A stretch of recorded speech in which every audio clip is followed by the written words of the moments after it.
Ah, the Song of the Elves. Easily one of the most important quests to get done for any Ironman account. Unlocking the town of Prif, new shops, cool training spots, it's really a fantastic area of the game. And it holds the key to maybe one of the biggest jumps in gear upgrades any account could possibly receive until you start hitting endgame. That's right, ladies and gentlemen, the days of the Red Prison, known as the Corrupted Gauntlet, are right over the horizon. But first, we need to explain how this idiot is even allowed to stand here. Now, the Song of the Elves required some pretty insane stats to start. Level 70 agility, construction, farming, herblore, hunter, mining, smithing, and woodcutting are all required. None of which I have currently completed. And if you think I planned out the most efficient way to get all of these stats done in the quickest amount of time, you must be new around here. I'm going to include timestamps for everything that I did in the description, the player bar, pretty much all the important areas in case you just want to see a certain part. Just a heads up, I do bounce around quite a bit on which skill I'm going to train in the given order, just because some of these grinds get really boring after a while and the cash flow is kind of a big issue on my Ironman. But enough of the introduction, let's start the grind. The very first thing I did was to go grind out that money. Money is going to be incredibly important for a few skills that we have to get done, mainly looking at construction here, but smithing can also cost a pretty penny depending on which method you want to use. Regardless, getting money is going to be a priority for me until those skills are grinded up, and this is where the Moon's Apparel grind came in clutch yet again.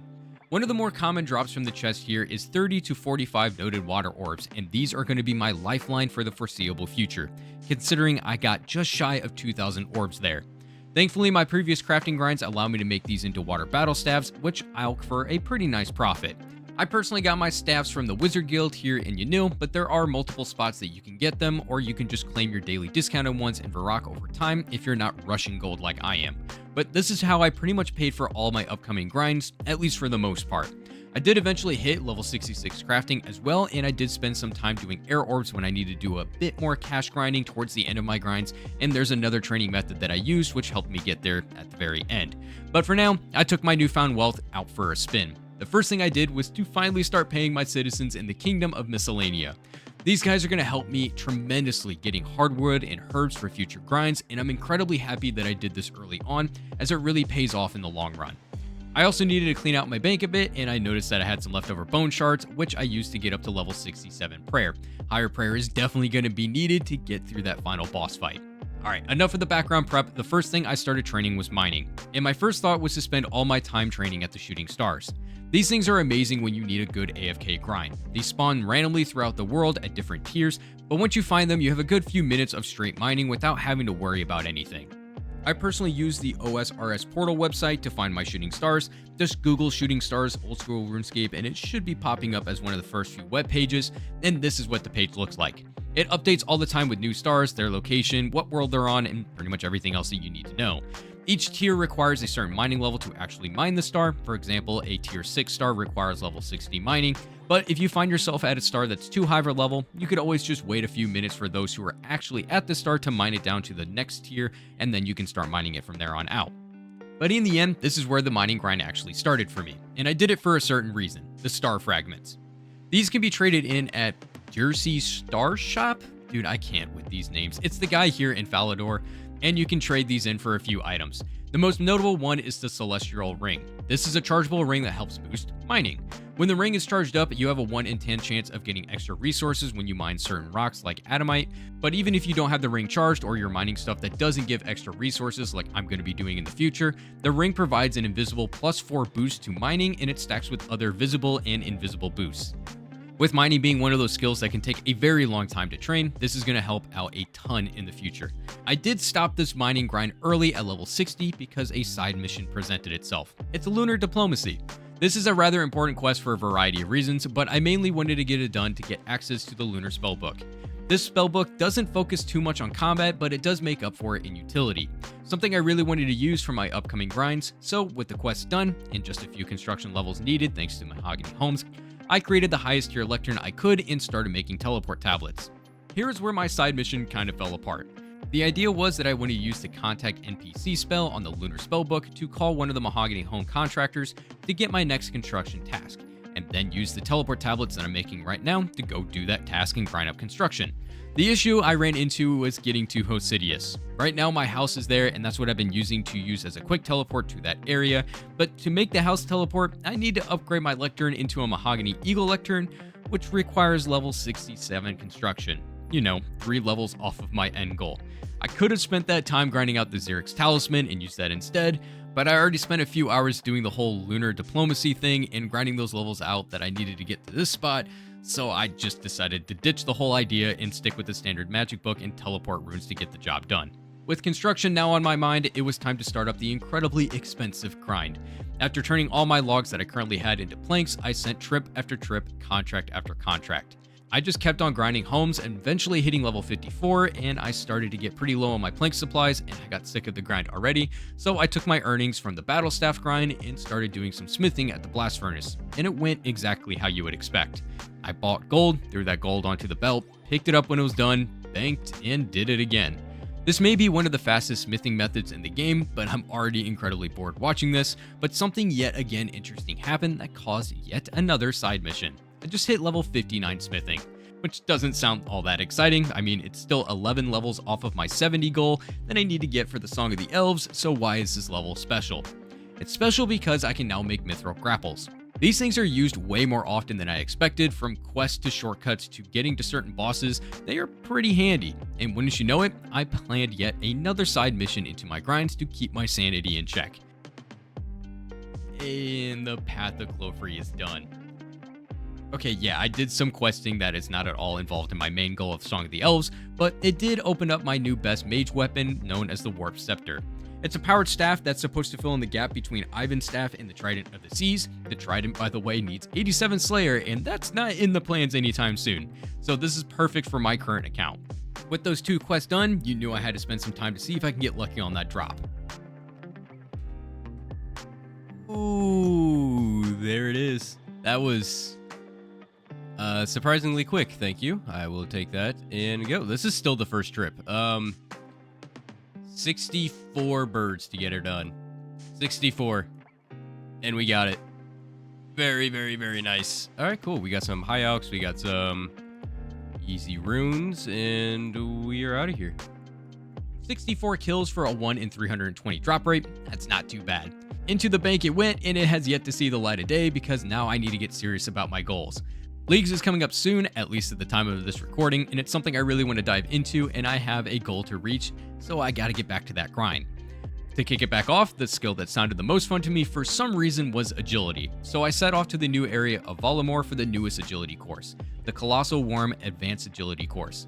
This is kinda out of left field, but I did it for 2 reasons. It has a super cool graceful outfit recolor, at least that's what the shop says, but in reality it gives it a whole new look and I really like it, so of course I wanted to go buy that. But the main reason why I did this was for the Analyzed Crystal packs. Going through the course you get these jars of termites which can be turned into the shop for a pack of these crystals, which of course is the secondary needed to create stamina potions, and this place pumps out termites for those crystals. I only have 57 herb though, so don't think I'm going right into stamina potions anytime soon, but I just wanted to plan for the future. This course is super low intensity and has some pretty long animation times, which is perfect for a casual grind while watching something on the side. It may not be the fastest method out there, but I really enjoyed it. In no time, I hit level 70, traded in all my termites that I had left over after the graceful outfit buy, and got all those crystals, which I got 11 packs of for 1,100 crystals. That's a win in my book. After the agility grind, I went back to mining shooting stars, but this really did not last long. Looking at the fellow adventurers here, I noticed that they're all wearing this fancy mining gear, and I felt left out, and the Motherlode mine has a lot of benefits for an account like mine.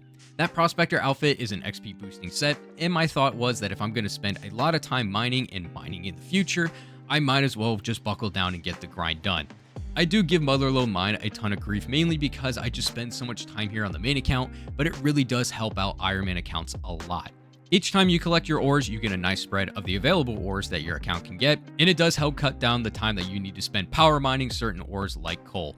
So it's pretty nice for my account overall, but it's not very fast.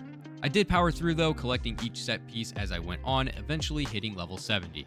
But I'm still missing the boots to complete the set, so I spent another level getting those last few golden nuggets to pick that up. Agility done, mining done, it's time to move on to Hunter, and those rumors are calling my name yet again. And with the first rumor completed, I got my first Guild Hunter equipment piece. It's another XP boosting set, but it increases the catch rate of hunter creatures and the chances of receiving that rare item part that you need to complete the rumors. So it's a really nice find. I eventually learned how to block off certain rumors while I was on my grind, and I started collecting more and more reward stacks. One of my larger openings that I like to do gave me the Guild Hunter top, another fantastic find, and just a few opens later, I got the Huntsman kit. It's like the tackle box or other skilling storage devices that are used to fill up and store your hunting gear. It's super nice for inventory management, but other than that, nothing really notable happened.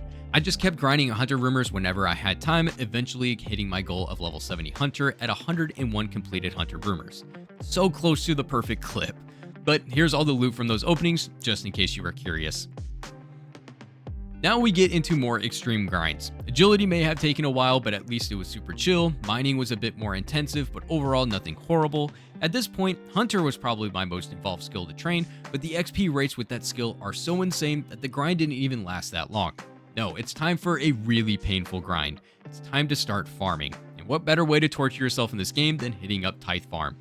Tithe Farm is a skilling activity that fixes my personal issue with farming as a whole, and it does it extremely well. If you have the mental power to do it for hours on end, that is. You see, farming itself takes almost no effort. Farm runs only take a few trips every day, and you can get some crazy XP drops from them. The problem with farming is the amount of time you have to wait in between those trips. Sure, checking the health on a magic tree, for example, gives you 13,000 XP, but it has a growth time of 8 hours. So Tithe Farm gives you the alternative. You can train farming actively, constantly planting, growing, and harvesting plants, but you don't get an insane XP rate. At my current point though, Leagues is only about a week away and I'm at level 34 farming, and I don't have time to wait on plants to grow to meet my end goal. So Tithe Farm's the only move, starting at the very lowest tier of plants. But something amazing did happen right at the beginning of my grind.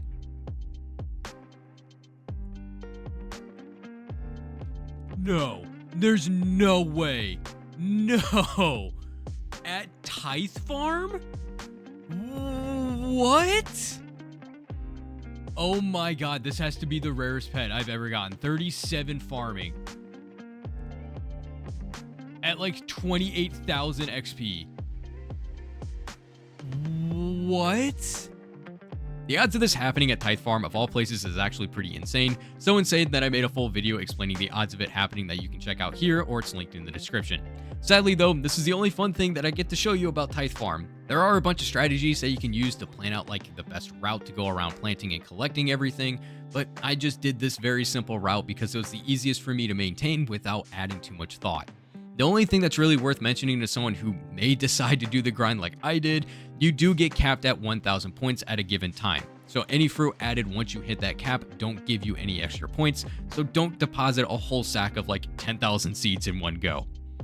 Run after run, I kept racking up points and farming levels. I did eventually buy the watering can just to make the trips a little bit more brain dead, as I don't have to fill up the normal watering cans every time. But in the end, level 70 farming was achieved, my hand really hurts now, and it's time to cash in some rewards points. I did cap myself out, which I knew was going to happen towards the end, but I really didn't care. I just wanted to power through it and get it done as fast as possible. But in the shop, I did end up buying the farmer's hat, which is needed for a clue step that I may see in the future, and I decided to skip out on auto weed and seed box. Weeding really isn't a big deal to me personally, and the seed box, well, I just keep all my seeds in the vault at the farming guild anyway, and I start my run there, so it's not really too much to worry about either. But I did spend all my points on herb boxes. This gives you an assortment of 10 random grimy herbs, so it's a little boost to the grind that I'm going to have to do here in a little bit.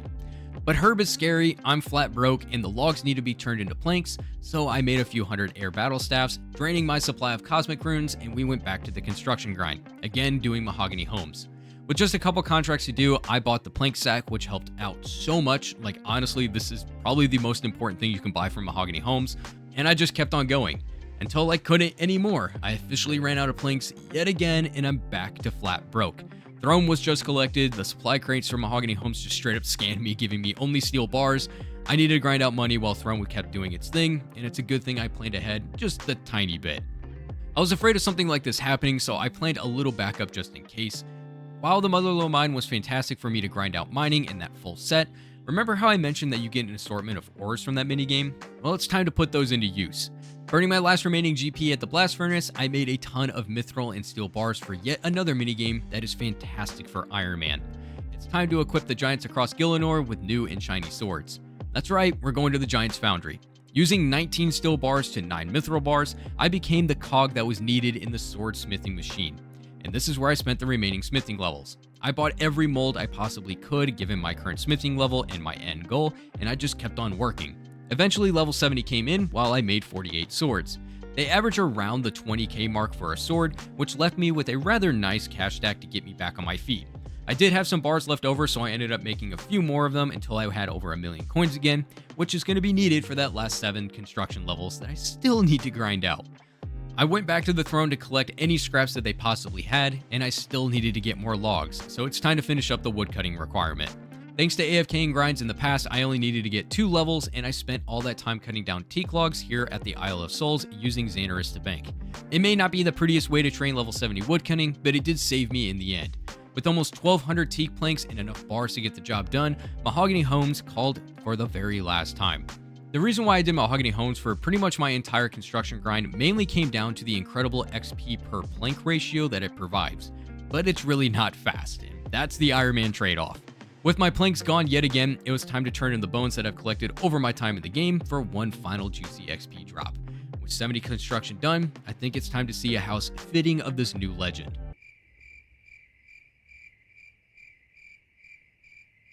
Yeah, I'm not going to have guests over anytime soon. Well, ladies and gentlemen, it's time to do the final skill. Agility's been knocked out, construction's completed, farming, hunter, smithing, and woodcutting have all been checked off, and yes, my hand still hurts from the farming grind. It's time for the final skill, which is Herblore. Now, this skill is known to be the hardest skill for Ironman to train for a very good reason. Seeds, herbs, and secondaries are not easy at all to get in large quantities, making training this skill incredibly hard. This is also why farming is such an important skill for Ironman to commit to really early on in the account progress. While doing your farm runs, you should also heavily prioritize getting seeds for herbs and their required secondaries. As we watched me suffer through, I did not do that and opted to skip the entire process by doing Tithe Farm. At the same time, I definitely neglected doing my birdhouse runs, so I have no seeds, even if I wanted to do farming the right way. So what did I do? Suffered. I suffered a lot, is what I did. I resorted to stealing from the master farmers around the game whenever I was waiting for farming patches to grow. I could have resorted to killing different monsters that are known to drop seeds and herbs, but that's not really reliable. So there really isn't a better way to go about this herb grind that I could see with my time frame. Yeah, the herb boxes I bought early on did supply me with some starter herbs, which I did hand clean everything, but that didn't even get me close to the level that I needed. So the only way to get my hands on that kind of XP is to do things the old-fashioned way. So stealing from farmers, planting the seeds, and set a timer on my phone to go off whenever the patches were ready. I did make it a priority to focus on farming contracts whenever I could, and even sent mixology when I unlocked the skill. The only problem when I ran into with mixology was I personally am not a big fan of it, and 2, the XP rate per hour is horrible when you compare it to normal methods. Mixology is a fantastic game for Ironman. Don't get me wrong, I don't want to discount that. The XP per herb is way above anything that you would normally get, but at the bare minimum herb level to do this activity, you're only making the low level potions to turn in, and the rates are not really fast at all, and I only have a few days left before my deadline of leagues. Not to mention, I have 0 potions to my name, and I needed to build up a stock for future grinds. So I kept on farming and thieving and making potions as I could. 0 glamour to it. Once I got up to the higher levels, I did one last thing to speed things up. While plants were growing and I did get a little bit of a cushion with all the seeds from master farmers, I did every diary that I possibly could. From Artie on down, I did everything I could to help speed up and just push Herb up to another level. Eventually, I did it. Level 70 Herblore. We now finally meet the bare minimum requirements to finally attempt the quest, but in true old school fashion, we have some roadblocks, and that would be the prerequisite quest that I still have to get done. Some, like making history, are very fast and not a big deal. It's 10 minutes for that quest. But other quests like Regicide, Roving Elves, Morning's End Part 1 and 2, yeah, those are not fast at all. But I did get them done, and Song of the Elves was finally started. Aside from the levels needed in the prerequisite quest to get everything done, taking hours and hours to achieve, the Song of the Elves is still not a small quest. Did anyone else have fun for over an hour just hanging out in the Grand Library trying to do this puzzle? Yeah, that's one of the many fun sections in this quest. But in the end, we are finally face to face with the final boss, the Fragment of Saren. This boss isn't the most mechanically challenging monster in the game, but it does have some mechanics that make it very hard for someone doing it at the bare minimum like my account is doing. There are a ton of guides out there that explain how this fight works and how you can do it with even lower levels than I currently have, so I'm going to save you from that, but I will show you all of my struggles. This is attempt 1, grinding out a few mage levels to finally equip my Blue Moon set. The plan is to use Bloodburst, a level 68 spell on Ancient Magics that is not recommended at all. There are a few people online who did manage to kill the boss using this spell, but I was not having that luck. Attempt 1 ended with 35% health left, which is not exactly a good showing. Attempt 2, I brought in pineapple pizzas, which did help with my low healing options that I struggled with the first time, but now I'm struggling with prayer. So attempt 2 saw a bail at 24%. Attempt number 3 ended with 37%, and I knew I needed to try something else. One of the other popular methods to defeating this boss is by using Phoenix necklaces. When worn, these necklaces automatically restore the player's hit points by 30% of their maximum if they drop below 20% of their maximum or below. In other words, for an account like myself, having 80 HP, if I have the necklace on and I get hit below 17 HP, I'm going to heal up 24. The key to this method is actually triggering that effect to go off at a very certain time because your character becomes invincible for a few seconds. This allows you to skip Saren's final special attack where she hits the player for an unblockable, massive attack that's going to destroy your health. Like in the very final sections of this fight, the boss is going to hit you for your maximum HP minus 1. So it's a really fun mechanic that's going to leave you at 1 HP assuming you just ate to max. That's not fun at all. So the idea is while that attack is happening, you're going to trigger the Phoenix necklace to go off and become invincible during those few seconds, saving you from destroying your food and your prayer supply trying to recover. It's a pretty sweet method, but it's kind of risky. In the clips, I'm using unidentified liquid. That's that weird orange vial. This is used in the dig site quest when you had to make nitroglycerin, but even after the quest, you can go back to this barrel in this area and snag more of it. If you just grab vials from the barrel like I'm doing, they stay as unidentified liquid, which does 25 damage to the player when it's dropped. The key point though is it's never going to kill you. If you're at 24 HP and you drop this, you're going to stop at 1 HP. If you take those vials to Terry in the exam center, he identifies the liquid as nitroglycerin, and when you drop it now, it does 35 damage to the player. Again, it will not kill you. This is how I'm going to trigger the Phoenix necklace. It's a rather weird item to use, but it worked for me, and it was a lot quicker to get a good amount of those than to Hot World getting nightshades. Regardless, it's time to jump back to the boss. In attempt 4, I swapped to the Ivan staff, which should have more DPS than Bloodburst while I'm doing this, so it allowed me to manage my health a little bit better as well since I'm not constantly healing. And man, did this work incredibly well, considering it's my first attempt at this. Attempt 4 ended at 15% HP. Attempt 5 was going really well until it wasn't. The problem is with this method is keeping your health low so you can trigger the necklace when you need to, but one of Saren's special attacks hit you really fast and it comboed me out. With the death fee of 80k and me being flat broke, I had to resort to some older money-making methods. Don't you judge me. But finally, on attempt number 6, it went a lot better. Thanks to prey flicking, pizzas, and the necklaces, I finally beat the fight. And with that, I wasted no time finishing up the quest and jumped right into the gauntlet, and that's probably where I'm going to sit at for the foreseeable future. Ladies and gentlemen, we did it. From stats like this to ending like this, I think I did a pretty good job, all things considered. And yes, I made my deadline. I'm actually finishing up this recording the night before leagues ended, so stay tuned for that. In the meantime, I'd love to hear your thoughts about the video in the comments below or in the clan chat. The clan's name is Signed, and it's just a social clan to help bring some interaction to the very lonely Ironman lifestyle. So on the screen, I'm going to show you the steps on how you can join, at least as a guest to say hi while we figure out how to get you in. With that all said and done, that's all that I have for you today. Thank you so much for watching. Until we see each other again, I hope everyone's having a fantastic day. Good luck on your grinds and your personal goals, and I hope to see you again very soon. Stay inspired.